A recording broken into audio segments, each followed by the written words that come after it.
Start. तो आज फिर बेहद खुशी का मौका है और हम आए हैं यहाँ गफ़ार साहब के घर। गफ़ार साहब रिनाउंड आर्किटेक्ट हैं, मुजफ्फरनगर के ही नहीं पूरे वेस्टर्न यूपी के। और बेहद खुशी का मौका है, यहाँ गफ़ार साहब की बेटी आयशा ने बी आर्क में 16 रैंक अचीव की है। तो ये हम सब के लिए बेहद खुशी का मौका है और इसी खुशी को बांटने हम आए हैं गफ़ार साहब के यहाँ। और ऐसा से हम बात करने आए हैं कि ये जो इतनी बड़ी कामयाबी मिली है उसमें उनकी क्या स्ट्रेटेजी प्लानिंग थी, तो उस पर भी बात करेंगे। तो गफ़ार साहब बहुत बहुत मुबारक हो। और ऐसा बहुत बहुत मुबारक हो, बहुत बड़ा अचीवमेंट है ये। आपने लास्ट ईयर भी मैं आपके घर आया था जब आपके 94.2% मार्क्स आए थे, और इस बार तो बहुत बड़ा अचीवमेंट है, 16 रैंक हैं आपकी बियाक में। और ये आपने जो नए स्टूडेंट्स जो तैयारी कर रहे हैं उनके लिए आपने एक आइकन है आप, और उनके लिए एक इंस्पिरेशन है। तो कैसा लग रहा है आपको? बहुत बड़ी कामयाबी है। माशाल्लाह से मुझे बहुत अच्छा लग रहा है। मैंने अपने फैमिली को प्राउड करा, अपनी कास्ट को प्राउड करा, अपनी कम्युनिटी को प्राउड करा, अपने देश को प्राउड फील कराया। बिल्कुल सही बात है। तो ये हमारी दुआ है कि आप अच्छी आर्किटेक्ट बने, अपना और जो भी आपके वो हैं आगे जो गोल्स हैं वो अचीव करें।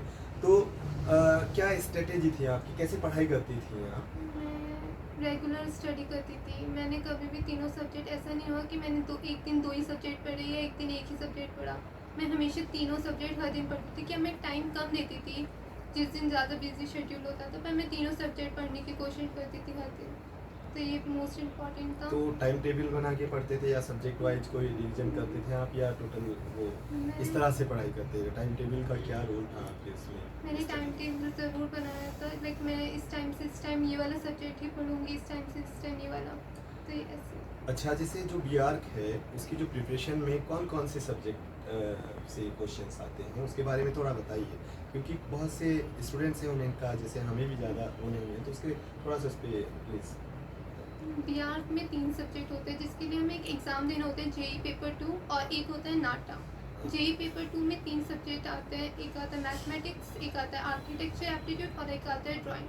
ड्राइंग बेसिक ड्राइंग नहीं होती, वो आते हैं perspective drawing, human autonomy, composition से रिलेटेड वाले टॉपिक्स आते हैं। और आर्किटेक्चर एप्टीट्यूड में बिल्डिंग्स, मटेरियल्स, जितने भी ऑल ओवर इंडिया वर्ल्ड में जितनी भी बिल्डिंग्स है उनके मटेरियल्स, उनके आर्किटेक्ट, इस टाइप से रिलेटेड क्वेश्चन होता है। मैथमेटिक्स में जेई लेवल वाली मैथमेटिक्स आती है, उसके लिए हमें एडवांस तैयारी करनी होती है।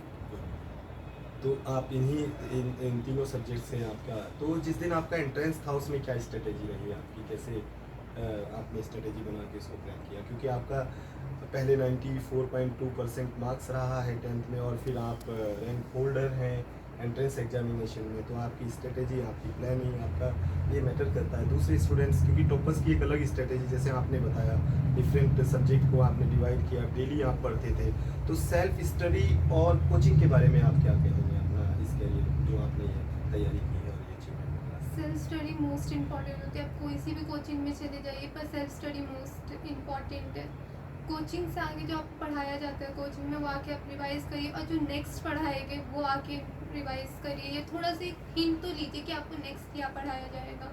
तो वो मोस्ट इम्पॉर्टेंट है। आप कैसे सेल्फ स्टडीज़ करना भी, पर हर सब डिफरेंट तरीके से सेल्फ स्टडी करते हैं। तो मेरे अकॉर्डिंग सेल्फ स्टडी वो होती है जिसमें आप अपने डाउट्स खुद ऐसे पढ़े कि हम खुद ही पढ़ा रहे हैं, खुद को समझा रहे हैं, खुद को पढ़ा रहे हैं। तो उस टाइम ये नहीं कि आपको क्वेश्चन लेके बैठे, कि एक क्वेश्चन को लेके बैठे तो हम सेल्फ स्टडी कर रहे हैं।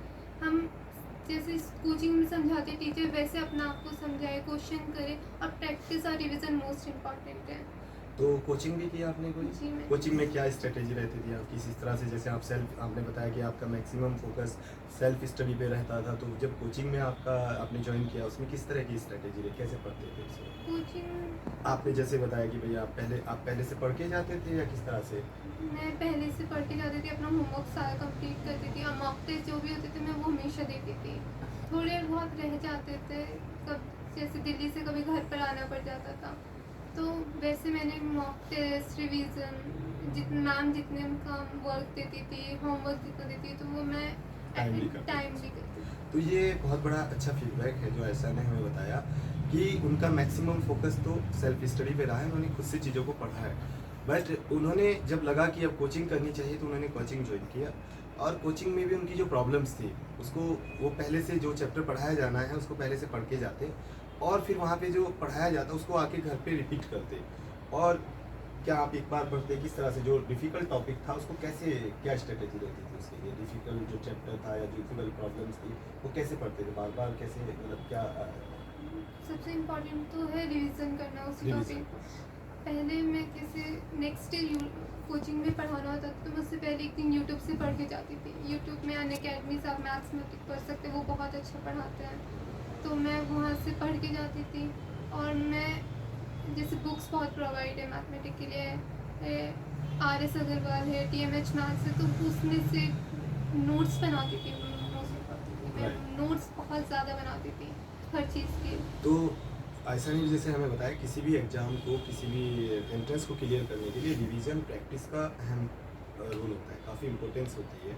और उन्होंने भी वही रेगुलर स्टडी की और सेल्फ स्टडी की, रोज़ वो पढ़ती थी, जिस चैप्टर में उन्हें मुश्किल आती थी उसको बार बार रिवाइज करती थी और प्रैक्टिस कर, जो न्यूमेरिकल थे उसको प्रैक्टिस करते थे। और इस तरह से इन्होंने इस स्ट्रेटेजी के साथ ये 16 रैंक आई है इनकी। और अब कैसे आपको ये कहाँ से सोचा आपने कि आपने BR ही करना है, क्योंकि आपका तो 94.5 मार्क्स था, कैसे देखते हैं बीटेक BR में, कुछ मेरे बताइए। फादर ही आर्किटेक्ट इंजीनियर, तो वो मेरे लिए बचपन से रोल मॉडल थे कि मुझे अपने डैडी के ही पाथ फॉलो करना है और उनको प्राउड फील कराना है इसी पाथ में। और मैं सबसे बड़ी बेटी भी हूँ, तो मुझे ये पाथ फॉलो करना था।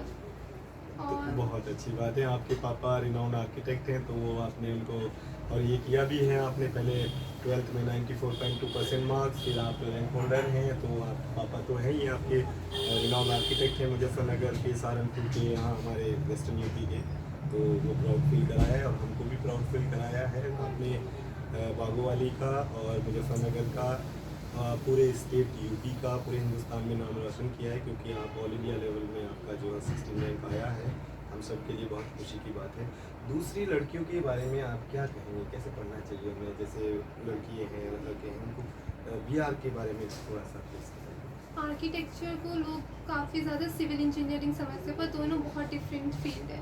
आर्किटेक्चर डिज़ाइन करता है और एग्जीक्यूट करता है कि कैसे क्या बिल्डिंग बनेगी, पर सिविल इंजीनियर सिर्फ एक स्ट्रक्चर हमें बताता है, like columns, beam, steel bar कैसे होएगा ये बताता है। तो आर्किटेक्चर को हम नॉर्मल लोग सोसाइटी में हमारे इतना ज़्यादा ब्लूम नहीं है ये प्रोफेशन। एक सबको नहीं पता आर्किटेक्चर क्या है, सबको नहीं पता इसकी रिनाउंड यूनिवर्सिटी कौन सी है।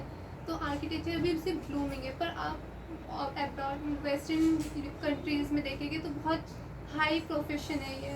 दुबई, यहाँ पर बहुत ज़्यादा इसकी वैल्यू है, पर इंडिया में अभी इतने नहीं है। बिल्कुल सही, नहीं इंडिया में भी है, मेट्रो कंट्रीज में है, मेट्रो सिटीज़ में है। और आगे क्या गोल है आपका, जैसे अभी आपने सब अचीवमेंट हुआ है, BR में भी एडमिशन, क्या कोई स्पेशल या BR आर्किटेक्ट करने के बाद कोई और सोचा है, जैसे आपके रिनोन आर्किटेक्ट हैं?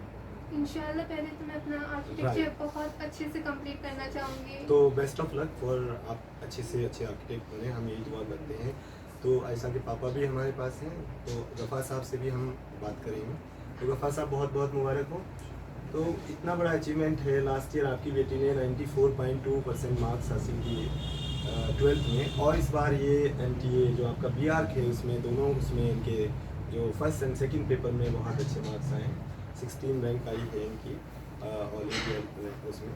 तो कैसे सपोर्ट दिया आपने, इतना बड़ा अचीवमेंट है, कुछ बताइए इनके बारे में, आयशा के बारे में, इनकी स्टडी के बारे में। देखिए मोस्टली तो क्या है, इसने अपने आप किया है, क्योंकि मेरा खुद का शेड्यूल इतना बिजी रहता था कि मैं दिन में खाना खाने भी घर नहीं आता। तो ये पढ़ने में अपना बहुत अच्छी है, मतलब कभी कहने की ज़रूरत नहीं पड़ी। मना तो जरूर करते थे पढ़ने के लिए कि बस मत पढ़ो, राइट। तो वो बहुत बार होता था कि भाई मत पढ़ो, अब आराम कर ले, लेकिन पढ़ने के लिए मैंने इसको कभी कहा ही नहीं।